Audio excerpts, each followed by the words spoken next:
বান্দা মা গাররাকা বিরাব্বিকাল করিম। রব্বুল আলামিন বান্দাকে বলে, বান্দা মা গাররাকা বিরাব্বিকাল করিম, তোকে বানাইলাম আমি, মার পেটে বড় করলাম আমি, দেখার চোখ আমি দিলাম, শোনার কান আমি দিলাম, চলার পা আমি দিলাম। বান্দা আমার দেওয়া জিনিস নিয়ে তুই চলিস, তুই বলিস, তুই কথা বলিস, তুই দেখিস।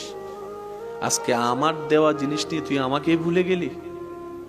জবানটা আমি দিলাম, তুই আমাকে ডাকার টাইম পালি না, সবকিছু বলার টাইম পেয়েছিস। পাটা আমি দিয়েছি তোকে চলার জন্য, হাঁটার জন্য, তুই সব দিকে যেতে পারলি, শুধু আমার দিকে আসতে পারলি না। বান্দা বান্দা একদিন কি তোর আসতে হবে না আমার কাছে? ইন্না লিল্লাহি ওয়া ইন্না ইলাইহি রাজিউনের মাধ্যমে আসতে তো হবে তোর। ও বান্দা, আমি চাই না আজরাইল তোকে টেনে হিস্ট্রে আমার কাছে আনো, আমি চাই না।